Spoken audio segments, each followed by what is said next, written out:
예, 오늘 말씀도 그렇고요. 이제 우리가 내일 모레 주일에 전할 말씀도 그렇고, 예, 구약 성경을 읽다가 보면 이제 가끔씩 우리가 이제 당황하게 되는 때가 있어요. 예, 어느 때냐? 오늘과 같은 때예요. 그리고 이제 내일 모레 주일과 같은 때가 그렇게 될 겁니다. 이 신약 성경은 어지간해서는 읽으면서 막 은혜가 돼요. 읽으면서 그냥 성도님들이 속으로 아멘. 뭐 어떤 분들은 그냥 뭐 속을 감추지 못하고 겉으로 아멘. 성경 읽다가 성경 통독하다가 구약 성경은 도대체 어느 대목에서 아멘을 해야 되는가? 혼돈을 일으키는데 오늘 본문이 특히 더 그렇습니다. 몇몇 성경들이 우리를 곤혹스럽게 하는데 오늘 본문은 한마디로 요약하면 뭐예요? 예후라고 하는 인물이 반역을 꾀했다. 그런 얘기입니다. 놀라웠게도 그가 모시고 있었던 왕족을 뭐 한꺼번에 멸하는 피해 어떻게 보면 숙청을 하는 이제 그런 장면으로 이제 구성이 되어 있습니다.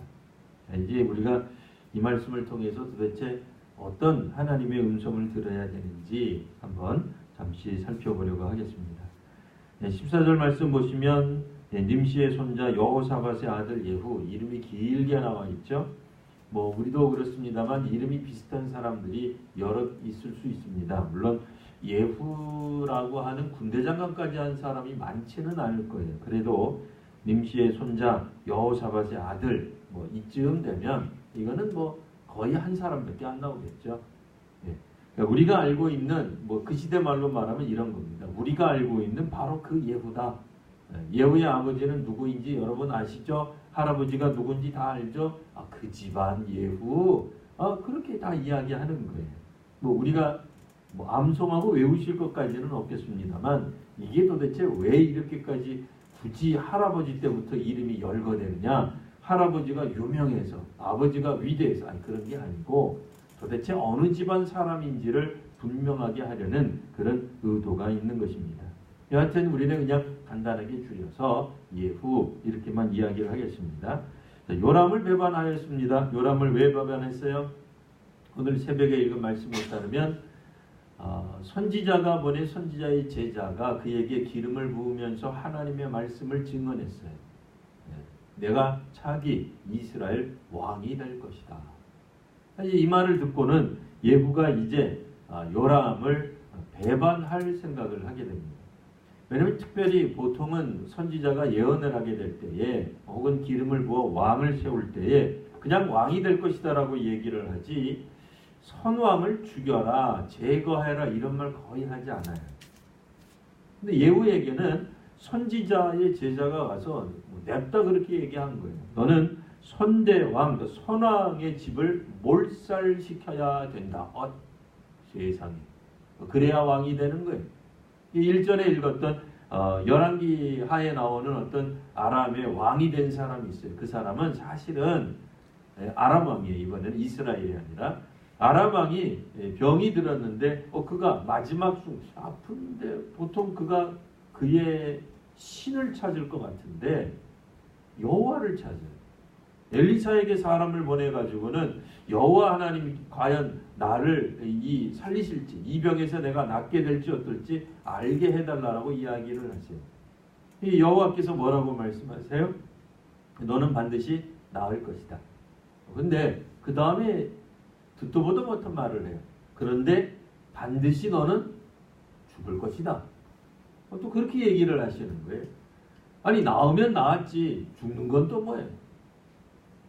하나님은 살려주시는데 그 다음번 왕이 되려고 하는 사람이 이 임금님이 그러니까 왕이 오래 사는 걸 원치 않아요. 그래서 그 예언을 듣고는 그 다음날 가서 죽여버려요. 아주 못된 왕이에요. 그거를 하나님이 명하시진 않았어요. 그러니까 아람 왕은 좀 달랐어요. 근데 오늘 성경에 나오는 이스라엘의 이제 다음번 왕이 될 예후 같은 경우에는 좀 달랐어요. 그래서 아예 아합의 집을 쳐라. 아합의 가문을 몰살시켜라. 그 얘기. 아합 가문에 속해 있는 남자는 모두 다 죽여버려라. 거기에 속해 있는 사람들은 몽땅 다 제거해버려라. 이거 얼마나 무섭습니까? 자, 이유는 아합이 그리고 그의 부인 이세벨이 저지른 죄 때문에 그렇습니다. 하나님을 섬기지 않고 오히려 바알 신앙을 가지고 오고 바알 신앙은 북이스라엘에 널리 퍼지게 한 죄를 드디어 하나님이 물으시는 거예요. 누구를 통해서? 예후라고 하는 군대 장관 차기 왕을 통해서 하나님이 그들의 집안을 심판하시겠다라는 그런 어떤 신탁을 받게 됩니다. 여하튼 이런 이야기들을 다른 장관들과 다른 군대 장관들과 이야기를 하는데, 다른 군대 장관들도 우리가 생각에는 다 아합 시절서부터 그분들이 군대 장관 했던 사람들일 거예요. 그런데 아합 그리고 아합의 아들이 대를 이어서 나라를 통치하고 있는데 그 예언을 듣고는, 그들도 예언을 듣고는 하나님의 말씀에 갑자기 이분들이 순종해요. 놀라운 일이죠. 왜 놀라워요? 북이스라엘은 기본적으로 하나님을 경외하는 것과 거리가 먼, 물론 이제 북이스라엘, 당시의 북이스라엘 사람들이 들으면 굉장히 기분 나쁠 거예요. 왜 그렇게 싸잡아가지고 우리 북이스라엘을 이렇게 못되게 했냐, 못됐다 그러느냐. 근데 역사가 그렇게 얘기를 하는 거예요. 북이스라엘이 기본적으로 하나님 경외하지 않는 그런 왕이요 백성들인데, 이때만큼은 하나같이 이들이 일심으로 선지자의 말을 그대로 따라요. 그래서 예후가 왕이다 하고 예후를 왕으로 그들 스스로 추대하기까지 이르게 됩니다. 자, 이때 오늘 성경 보시면 14절, 제가 가진 성경은 이제 14절 세 번째 줄 보시면 곧 요람이 온 이스라엘과 더불어 아람의 왕 하사엘과 맞서서 길르앗 라못을 지키다가 그만 부상을 당했다, 이런 표현이 나와요. 이 말씀은 뭐냐면 엘리사의 제자가 가서 이 예후라고 하는 군대 장관에게 이야기를 하는 도중, 그러니까 이 길르앗 라못이라고 하는 가서 막 기름을 붓고 하는 도중에 어떤 일이 또한 벌어졌냐면, 마침 그때 이스라엘의 왕 요람이 다쳤다, 그런 얘기예요. 그러니까 한쪽에서는 배반을 꿈꾸고 있는데 마침 그때 한쪽에서는 왕이 부상을 당해서 이스라엘이라고 하는 것에 머물러 이제 병치료를 하게 되었다라는 말입니다.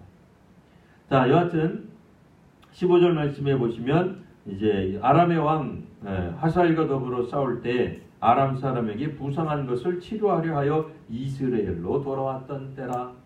이 때가 같이 동시다발적으로 일어나고 있었다. 그러니까 뭐예요?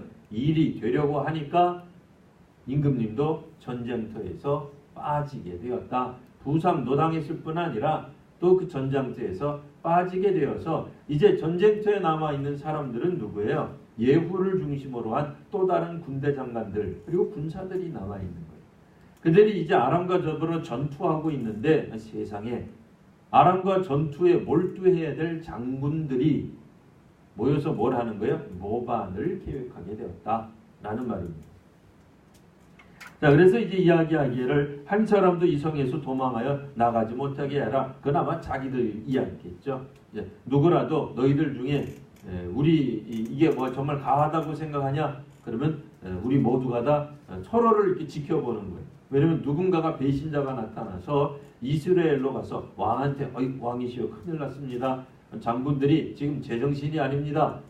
왕을 척살하고 죽이고 차기 왕이 되려고 노리고 있습니다.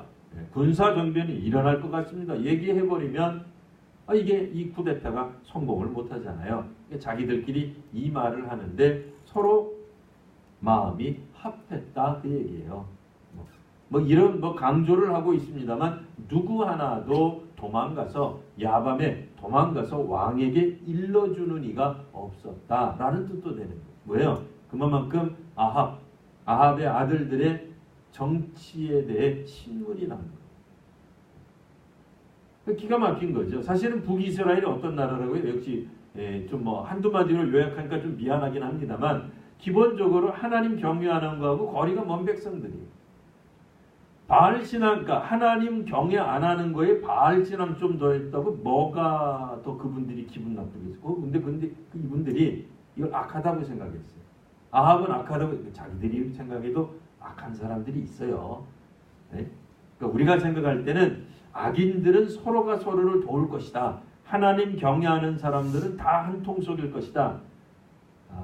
우리가 볼 땐 그런 것 같지만 자기들 보기에는 그래도 그게 높나비가 있어요. 예.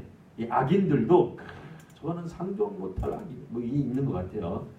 예. 우리가 볼 땐 다 똑같아요. 그잖아요. 껌을 씹던 뭐 침을 뱉던 뭐 이렇게 우리가 볼 때 다 불량스러운데 자기들끼리는 불량스러운 것도 정도가 있다 그 얘기예요. 예? 그러니까 하나님을 안 믿는 게 뻔한데 뭐 역대 북이스라엘 왕들이 하나님 신실하게 믿은 왕이 거의 없어요. 예. 거의 없다 그랬지 다 믿는 건 아니에요. 거의 없어요. 근데 아합이라고 해가지고 뭐 더 근데 이제 자기들이 생각할 때도 이게 더 유별한 거예요. 아합과 아합의 아들들이 통치하는 게 정말 못마땅했을 것 같아요. 그러니까 이참에 군사정변 일으켜서 예후를 왕으로 세우자. 무슨 바람이 들었는지 이분들이 그냥 합심하게 된 겁니다. 자, 16절 말씀. 예후가 병거를 타고 이스라엘로 갑니다. 조용히 말 타고 안 가요. 병거를 타고 가요. 병거는 뭐예요? 군사용 마차예요.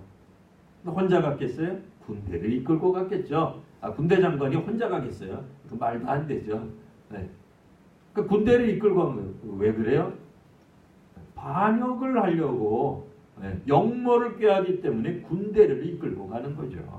근데 오늘 우리 성경에서는 그냥 단순하게 간단하게 병거를 타고 그러니까 우리가 생각할 때는 예후가 말 타고 갔나 그런 뜻이 아니라 이거는 군사를 이끌고 왕을 죽이려고 가는 그런 모습을 표현하고 있는 겁니다.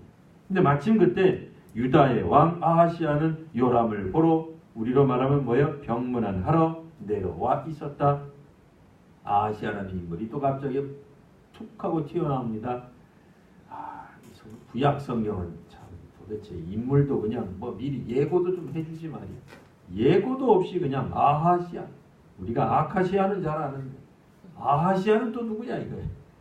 정신없어요. 이게 또 이름도 왜 이렇게 길고 그런지 도대체 누군지 알지를 못해요.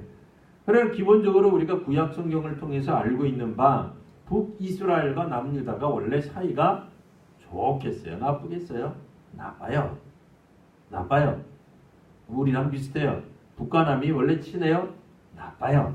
요즘은 친하려고 해요. 뭐 여하튼 기본적으로 북이스라엘과 남유다가 갈라졌는데 좋을 리가 뭐가 있겠어요? 그런데 오늘따라 성경 보니까 유다의 왕 아하시아는 요람을 보러 오네. 이게 도대체 무슨 얘기인가?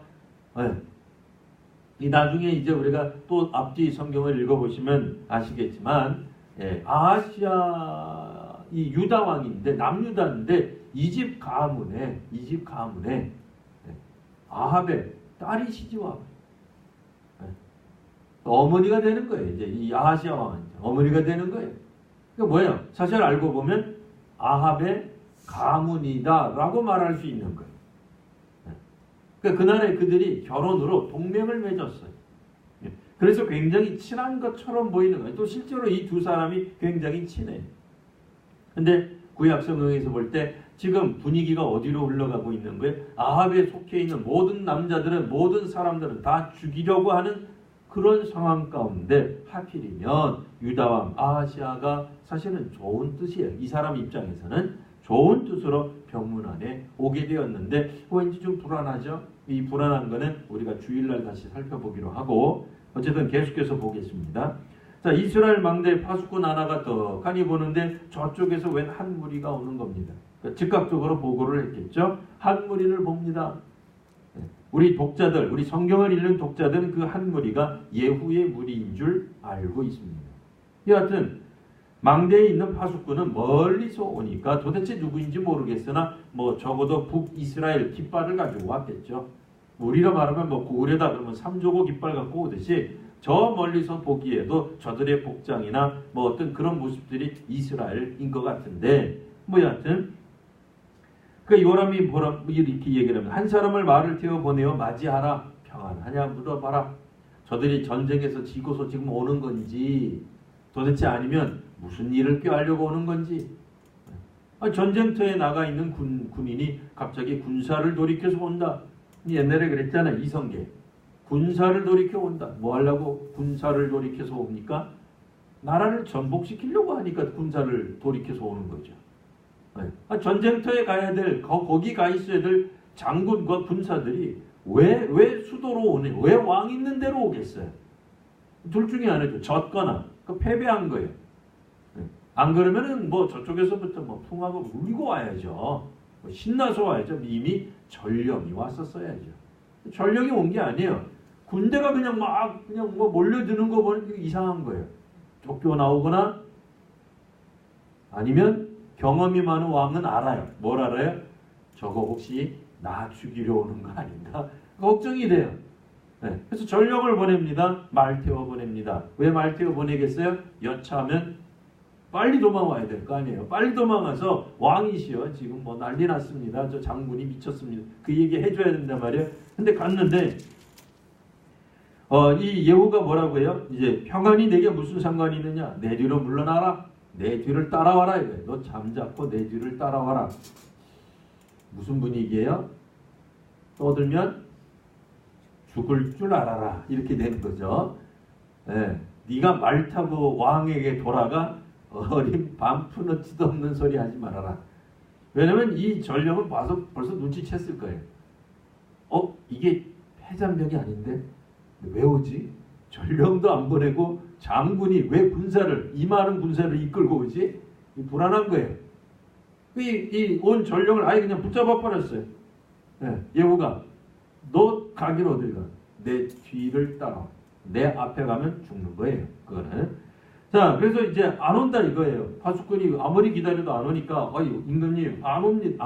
안 오는데요. 사자가 갔는데 안 옵니다. 그래 또 보내. 또 보냈는데 또 안 와. 근데 이때쯤 되면은 벌써 이제 시간이 많이 경과했고 예후 군대의 모습들이 이제 보여지게 됐을 겁니다.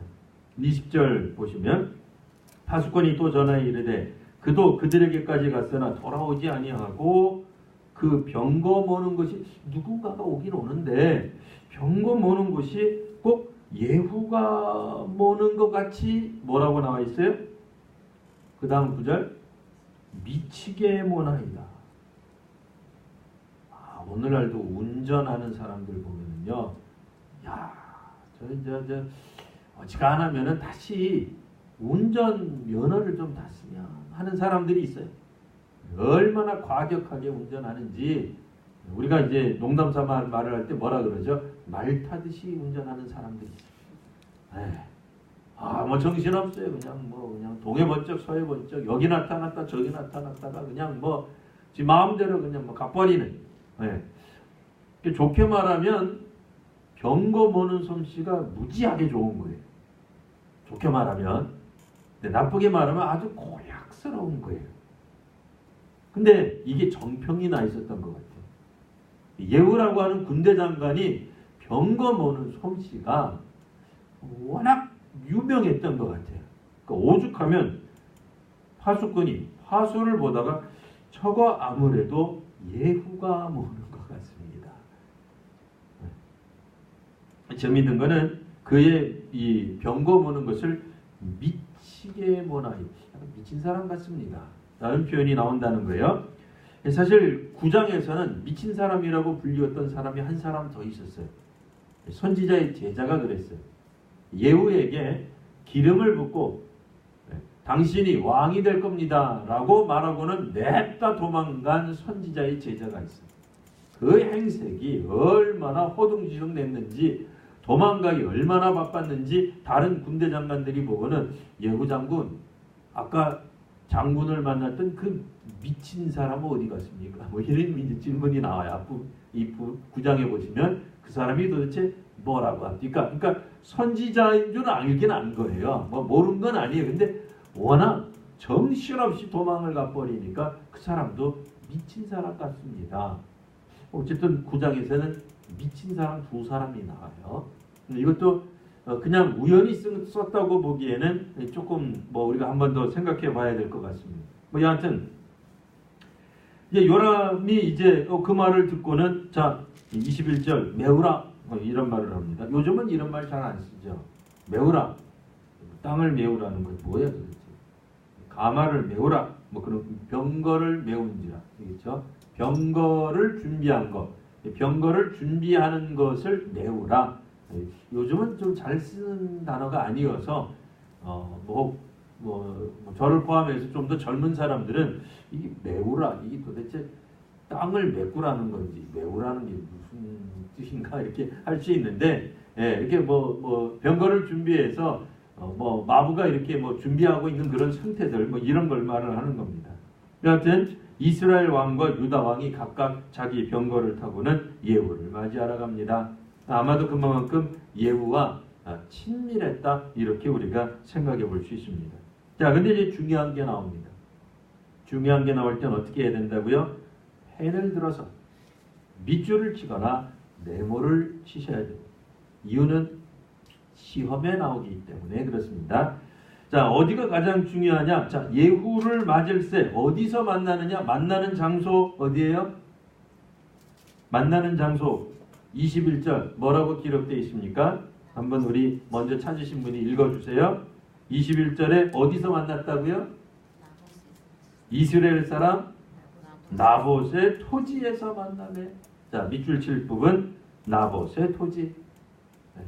조금 더 쓰실 분들은 이스라엘 사람까지. 이 지명이 기가 막힌 거예요. 네. 우연이라고 말을 하기에는 하나님 역사하심, 아니 이게 도대체 처음서부터 하나님이 계획하신 건지 아니면 이분들이 그냥 곧 부상을 당해서 후방으로 이제 조치가 된 거예요. 우리로 말하면 후방 병원으로 이제 후송된 건데, 후송된 장소가 하필이면 이스라엘이었어요. 근데 처음에는 이스라엘이 우리 그렇게 와닿은 동네가 아니에요. 이스라엘이라고 하면 지명 이름이 이스라엘하고 비슷하긴 합니다만 그냥 이스라엘이라고 하는 곳이 있어요. 이스라엘로 갔는가 보다. 근데 우리로 하여금 깜짝 놀라게 만드는 게 나봇의 토지에서 이거 어디서 많이 듣던 건데, 그러니까 아합 시절로 다시 거슬러 올라가야 돼요. 아합이 이스라엘 사람 나봇의 포도원을 보고는 마음에 들었어요. 처음에 굉장히 좋게 얘기해. 나한테 팔아라. 그럼 내가 돈을 많이 쳐주겠다. 근데 나봇이 안 팔아요. 우리가 생각할 때는 저런 멍청한 사람이 있나? 임금님이 달라 그러면 그거 그냥 주든지. 그거 거저달라는 것도 아니고 돈까지 주겠다는데, 그것도 후하게 쳐주겠다는데, 우리로 말하면 뭐예요? 시세의 10배쯤 쳐주게. 10배 그런 표현은 없어요. 예를 들면 그렇다는 거예요. 한 10배쯤 쳐줄 테니까 나한테 팔아라. 나 안 팔아요. 왜 그러냐?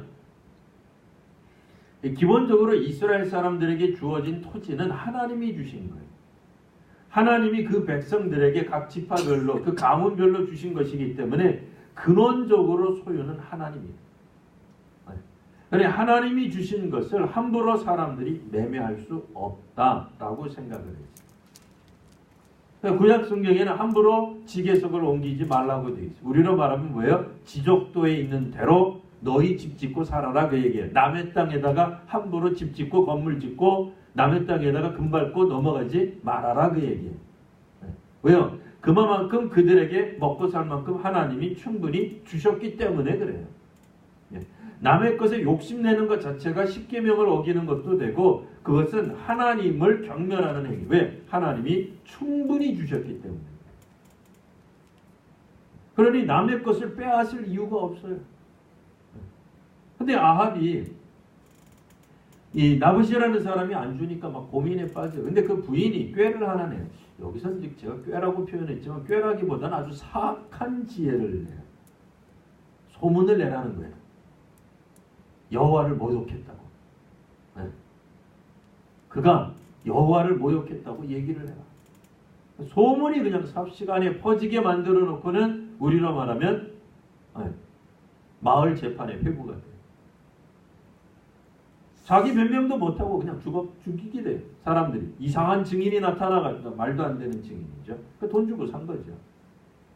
그들이 나타나가지고는 우리로 말하면 뭐예요? 나봇이 저 하나님 욕하는 거 내가 들었단 말이에요. 죽어버려요. 죽임을 당해. 아주 기가 막힌 거죠. 근데 문제는 구약 성경을 우리가 읽다가 보면 창세기에도 나오지만 아벨의 피에 대하여 하나님이 결코 침묵하지 않으세요. 억울한 사람 의인의 피를 하나님이 되갚아 주세요. 왜냐하면 누구도 누구도 그 부분을 아벨 같은 경우에는 아무도 없는 한적한 들에 가가지고 가인이 죽였잖아요. 증인도 없어요.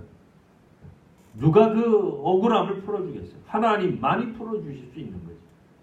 그러니 혹시라도 성경을 읽다 야 어떻게 구약의 하나님은 이렇게 꼭 복수만 하시냐 이렇게 생각하지 마시고 이 억울한 죽음에 대해 아무도 해결해 주지 못하는 억울한 죽음이죠. 이 죽음을 하나님이 직접 해결해 주시는 거예요.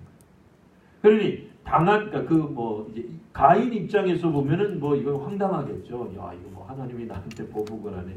이런 하나님이 다 있어라고 하겠지만 아벨 입장에서는 나의 깊은 원한을 풀어주시는 하나님이 되는 거예요. 우리를 돌보시는 하나님이 되는 거예요. 우리의 억울함을 풀어주시는 거예요. 눈에서 눈물을 닦아주시는 하나님이 되는 거예요. 가인 입장, 가해자 입장, 악인의 입장에서는 두려워할 수밖에 없는 대목이죠. 왜? 아무도 모르는 데서 완전 범죄를 이루었으니 나는 이제 두 다리 뻗고 잘 수 있다가 결코 될 수 없다는 이야기예요. 그러니 성경을 잘못 읽으면 하나님은 왜 쫓아다니면서 보복하느냐 이렇게 말하면 이상한 하나님이 될뻔이죠. 근데 그걸 말하려는 게 아니에요. 어떤 악행도 하나님이 간과하지 아니하신다 라고 보게 되면 의인이 잘 만나는 거죠. 우리의 지금의 억울함이 결코 억울함으로 끝나는 게 아니죠. 하나님을 신뢰하며 언젠가는 하나님이 갚아주신다는 희망의 메시지가 되는 거예요. 악행을 저질렀던 사람들에게는 두려움의 존재가 여호와가 되는 거예요. 자, 여하튼 근데 하필이면 이 왕이 어디서 만나요? 예후를 하필이면 나봇의 토지에서 만나요. 두 번째 희한한 게 있어요. 이미 우리 성경을 아시는 분은 나봇의 토지가 어디 있지? 이미 아합이 빼앗았는데 아합 건데. 근데 성경은 뭐라고 표현해요? 그거를 굳이 나봇의 토지다. 그러니까 그때 구청에 가가지고 우리 토지대장 뛰면 집주인 아합 이렇게 나올 거예요. 근데 하나님의 토지대장에는 이거 원래부터 나봇의 것이었다. 이렇게 된다는 거예요. 아합이 권력을 가지고 나봇의 것을 빼앗았을지라도 여전히 성경은 그곳을 나봇의 토지라고도 부르는 거예요. 두 가지 의미가 있어요. 바로 그곳이 악행이 저질렀던 장소요. 또 하나는 아직도 여전히 성경에서는 그곳을 나봇의 토지라고 부른다. 그 다음 성경 우리가 안 읽었지만 벌써 이야기가 상당히 많이 진척됐죠. 뭔가가 일어나도 반드시 일어나야 되겠죠. 안 일어나면 이상하죠. 놀라운 거는 왜 유다 왕과 이스라엘 왕이 굳이 거기까지 예후를 맞이했는데 아니 여러 군데서도 예후를 맞이할 수 있는데 하필이면 그곳이 나봇의 토지, 복선이 깔려있는 거죠. 틀림없이 뭔 일이 일어나도 일어날 겁니다. 여하튼 요람이 예후를 보고 질문하죠. 야, 잘 있었니? 평안하냐? 별일 없냐? 물어보는데 보통 때 같으면 뭐라 그래요? 아유 왕이여 성은이 만극하여. 우리 그렇게 해야 되잖아요. 친히 친히 이렇게 마중을 나오시다니 어인일이시옵니까? 이렇게 나와야 되잖아요. 근데 그게 아니에요. 대답이 뭐라고 하네? 내 어머니 이세벨의 음행과 술수가 이렇게 많으니 어찌 평안이 있어야. 막 나가는 거죠. 한번 해보자는 거죠. 이거는 아무리 생각해봐도 이거는 완전히 이건 다른 얘기. 우리가 기대할 수 있는 그런 얘기가 아닌 거죠. 보통 왕과 신하 사이에서 친구지간에도 이런 얘기는 하지 않죠. 이거 뭐예요? 원수나 이런 얘기 하겠죠. 요람이 23절 보시면 도망갑니다. 아하시아에게 이제 유다왕 아하시아에게도 말을 하며 야 이제 반역났다. 큰일 났다. 도망가자. 도망가려고 하는데 24절 도망갑니까? 못 도망가죠. 예후가 활을 당겨서 쏘니까 화살이 그의 염통을 심장을 꿰뚫고 나갔다. 그 얘기. 뭐예요? 한 발로 그냥 끝났다. 죽게 되었다. 그런 얘기입니다. 25절 예후가 그의 장관에게 말을 합니다. 그 시체를 가져다가 이스라엘 사람 나봇의 밭에 던져라. 멀리 갈 것도 없죠. 왜? 만난 장소가 거기니까. 그러니까 멀리 도망 못 간 거예요. 네. 그러니까 바로 거기서 그냥 뭐 죽게 되었다. 뭐 직결 심판 당했다. 뭐 그렇게 이제 보실 수 있겠습니다. 근데 이제 중요한 건 뭐예요? 자, 내가 기억하려니와 이제 뭐 우리 발음이 좀 쉽지 않죠.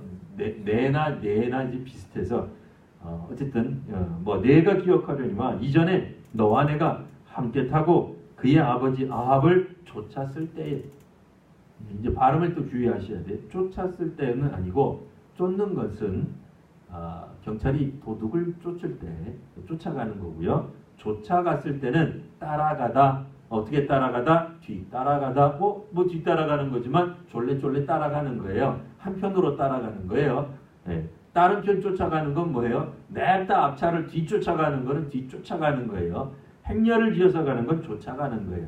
예수님은 우리는 쫓아가지 않고 쫓아가는 거예요. 뭐 어쨌든 그렇게 이제 성경이 이제 지금 이렇게 표현되어 있는 거고요.